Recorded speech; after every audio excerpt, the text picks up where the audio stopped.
There is a peculiar tragedy that follows human beings wherever they go. It does not wait in distant battlefields. It does not hide in dark forests. It does not arrive wearing the face of an enemy. Instead, it smiles. It shakes your hand. It remembers your birthday. It congratulates your achievements.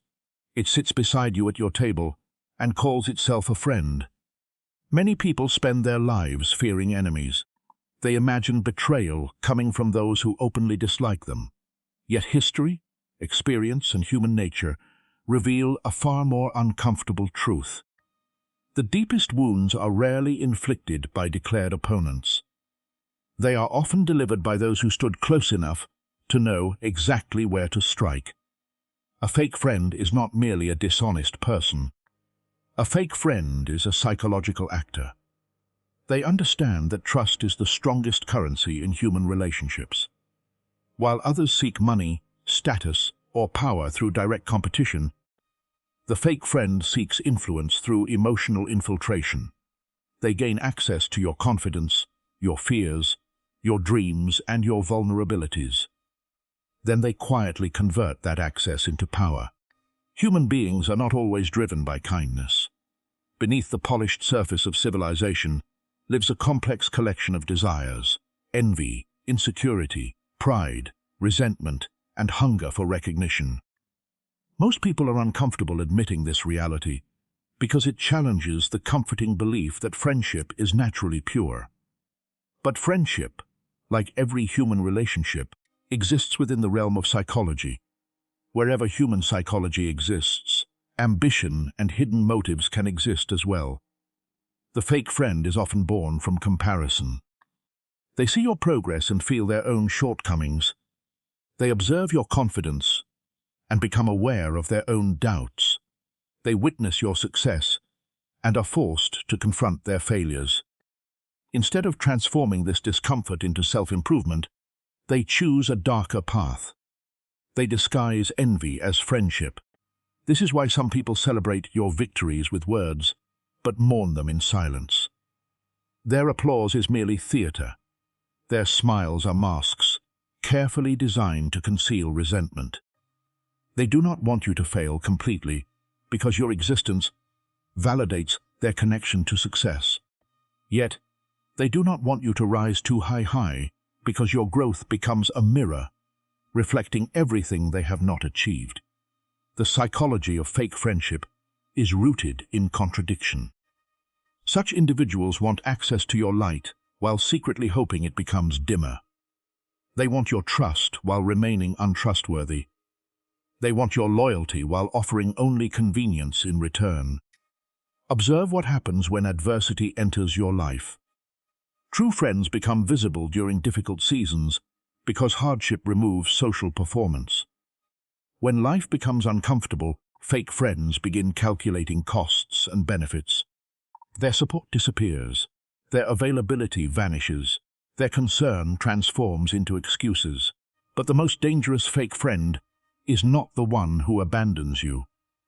The most dangerous fake friend is the one who remains close. They stay because proximity provides opportunities. They learn your weaknesses under the disguise of concern. They ask questions that appear caring but function as intelligence gathering. They encourage you to share your fears while revealing little about themselves. Every insecurity you confess becomes information stored for future use. One day, during conflict, competition, or personal advantage, that information suddenly reappears. The secret you entrusted to them becomes a weapon. The vulnerability you revealed becomes a point of attack. The trust you offered becomes the very tool used against you. Why does this happen? Because power is often hidden beneath relationships. Human beings possess a deep desire to feel significant. Those who lack inner strength frequently seek significance through control. Unable to elevate themselves, they attempt to reduce others. Unable to create genuine confidence, they manufacture superiority by undermining those around them. A fake friend studies your emotional reactions. They notice what hurts you. They identify what motivates you. which compliments influence you and which criticisms weaken you. In essence, they become amateur psychologists whose goal is not understanding but manipulation. One of their favorite tactics is subtle discouragement. They rarely say, "You cannot do it." Instead, they say, "Are you sure that is realistic?" They rarely attack your dream directly. Instead, they plant seeds of doubt. They rarely destroy confidence in a single moment. Instead, they slowly erode it through repeated suggestions, cautious skepticism, and disguised concern. This is the genius of psychological manipulation. Direct attacks create resistance. Subtle influence creates confusion. The victim often believes these negative ideas originated from their own mind. They fail to recognize that doubt was carefully planted by someone standing nearby. The fake friend understands another powerful principle. People seek belonging. Human beings fear isolation. They crave acceptance. Because of this, many tolerate disrespect simply to avoid loneliness. They remain connected to toxic individuals because separation feels frightening. The fake friend exploits this fear. They know that many people would rather endure manipulation than experience solitude. As a result, they create relationships built upon emotional dependency. They position themselves as indispensable. They encourage reliance. They become central figures within social circles. Then, once dependence is established, they begin exercising control. Control does not always look aggressive. Sometimes it appears as guilt. Sometimes it appears as obligation. Sometimes it appears as emotional pressure. The fake friend wants influence without accountability. They want authority without responsibility. Another fascinating aspect of fake friendship is the hidden pleasure some people derive from witnessing another person's struggles. This is a truth many find difficult to accept. There are individuals who feel secretly relieved when someone successful encounters problems. Why? Because another person's setback temporarily reduces the pressure of comparison. When you rise, they feel challenged. When you fall, they feel comforted. This does not mean they openly celebrate your suffering. On the contrary, they often perform sympathy convincingly. Yet beneath the surface exists an uncomfortable satisfaction. The suffering itself is not their reward. The reduction of comparison is. The fake friend, therefore, occupies a strange psychological position. They need your presence, but not your superiority.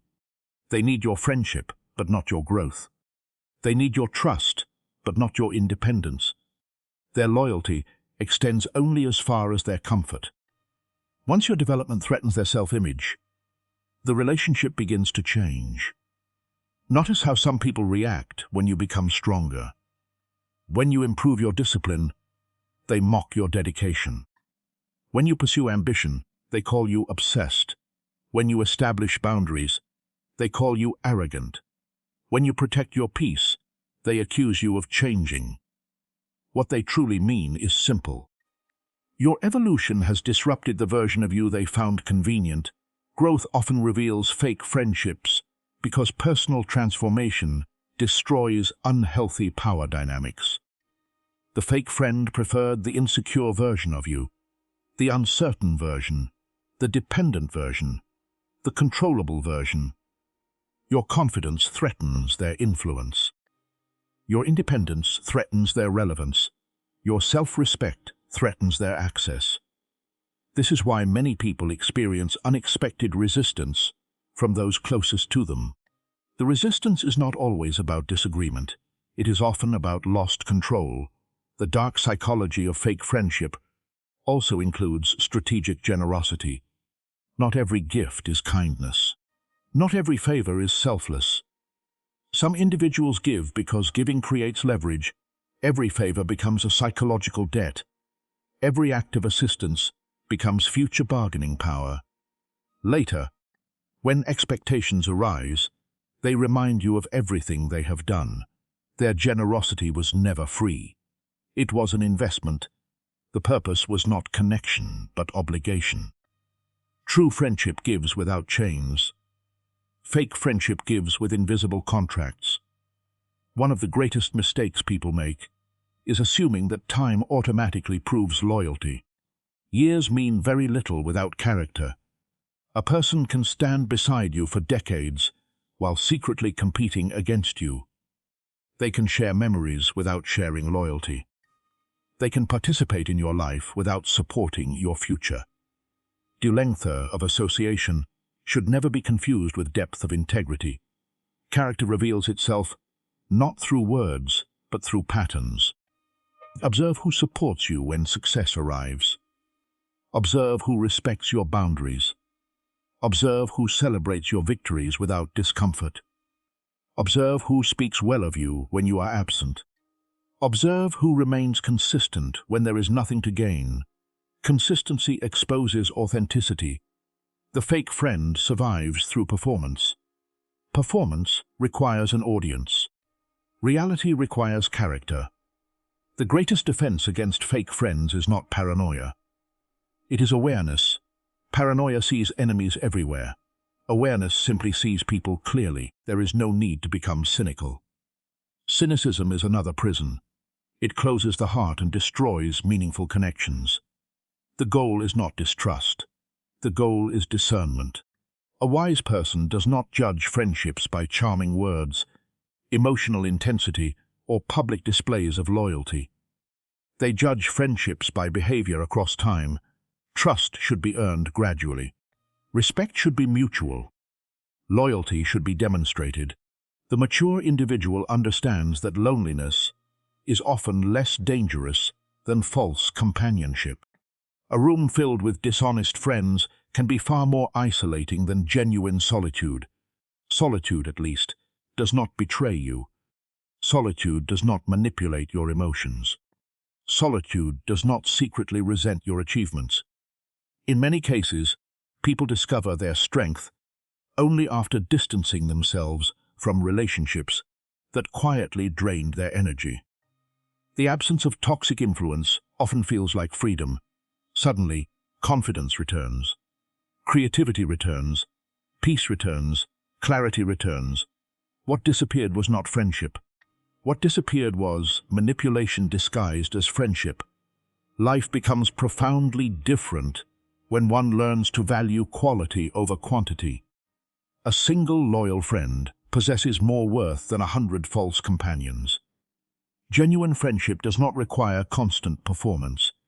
It does not demand masks. It does not punish growth. It does not compete in secret. Real friends challenge you to become stronger. Fake friends challenge your right to become stronger. Real friends protect your reputation. Fake friends collect information for future advantage. Real friends celebrate your progress. Fake friends tolerate your progress only until it surpasses theirs. In the end, the dark psychology of fake friends teaches us an important lesson about human nature. Not everyone who walks beside you is traveling in the same direction. Not everyone who supports you desires your success. Not everyone who understands your weaknesses deserves access to them. Wisdom begins when we stop judging people by appearances and start observing their actions. The mask can deceive. The smile can deceive. The words can deceive. But patterns rarely lie. Those who master life are not necessarily those who possess the most intelligence, wealth, or influence. They are often those who learn to recognize the difference between sincere loyalty and strategic affection. Choose carefully who enters your inner circle. Your future is shaped not only by your decisions, but also by the people granted access to your mind, your emotions, and your ambitions. For when a true friend stands beside you, your strength multiplies. But when a fake friend stands beside you, your strength is slowly consumed from within. And there is no greater danger than an enemy who has convinced you he is a friend.